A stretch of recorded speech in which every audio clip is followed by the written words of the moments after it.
அதெல்லாம் நல்லா போட்டு வதங்கட்டும்னு சொல்லிட்டு பொன்னிறமாக வதங்கின பிறகு இஞ்சி பூண்டு பேஸ்ட்டு கலரி பண்ணிட்டேன்.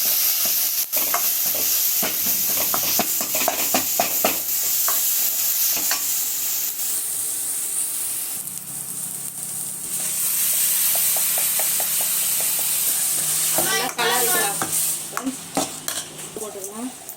எல்லாம் இதுவாகட்டும் ஃப்ரெண்ட்ஸ்.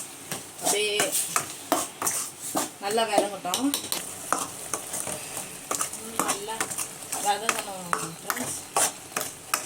ஒருத்தர் நான் வைக்கிற மாடலில்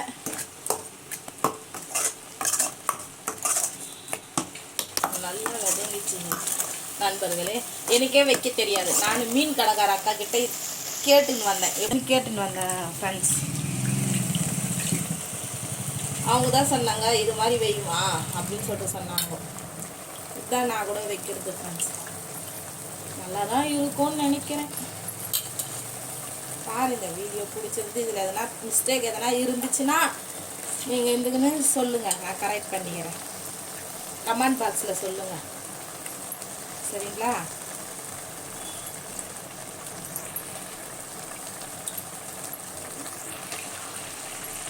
அப்படியே ஒரு திருப்பிக்கலாம் எல்லாத்தையும். அப்போ தான் அது உள்ளே கொஞ்சோண்டு இது பண்ணி வச்சுக்கிறேன். அந்த பேஸ்ட் அரைச்சது வெங்காயம் தக்காளி அது அப்புறமா வேறு எதுவும் இல்லை ஃப்ரெண்ட்ஸ்.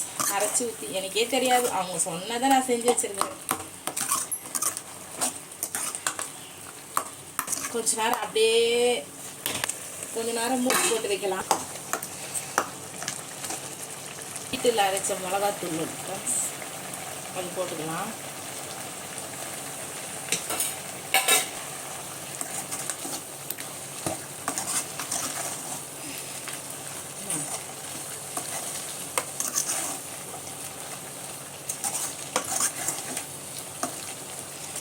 தொக்காவும் இல்லாத கிரேவியாகவும் இல்லாத திட்டமாக. ஏன்னா இது 1 கிலோ இறா ஃப்ரெண்ட்ஸ். இது 1 கிலோவுக்கு கொஞ்சம் கம்மி. லாஸ்ட்டு நான் தான் வாங்கிட்டு வந்தது.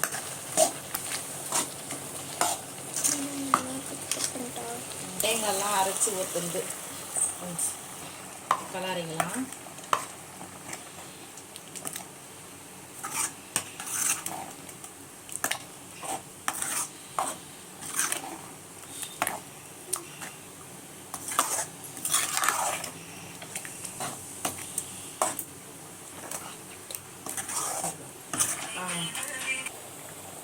எப்போ பண்ண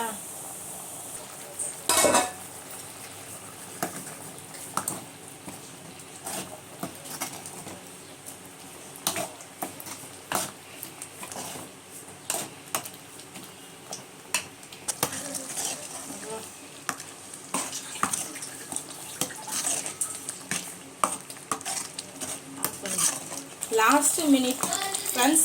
உப்பு காரெல்லாம் நம்ம பார்த்துக்கலாம் கரெக்டாக இருக்கான்னு சொல்லிட்டு. கரெக்டாக தான் இருக்கும் ஃப்ரெண்ட்ஸ். உப்பு காரம் எல்லாமே. ப்ரானும் நல்லா வெந்துட்டுக்குது. அது குட்டி குட்டியாக இருக்கிறதுனால தெரியாது. நல்லா வெந்துட்டு இருக்கு ஃப்ரெண்ட்ஸ். கொத்தமல்லி கருவேப்பிலை போட்டேன். எப்பவுமே நான் கருவேப்பிலையும் கூட போட்டு ஆஃப் போட்டு இந்த சமையல் எப்படி இருக்குதுன்னு சொல்லிட்டு பாருங்கள். பார்த்துட்டு பிடிச்சிருந்துச்சின்னா லைக் பண்ணுங்கள், கமெண்ட் பண்ணுங்கள் ஃப்ரெண்ட்ஸ். சேனலை சப்ஸ்கிரைப் பண்ணிக்கோங்க. வீடியோஸ் எல்லாம் பாருங்கள் ஃப்ரெண்ட்ஸ். எல்லாமே நல்லா தான் இருக்கும். பார்த்துட்டு எதனா இந்த குழம்புல எதனா ஒரு தப்போ எதனா இருந்துச்சுன்னா சொல்லுங்கள், நான் திருத்திக்கிறேன். Bye friends.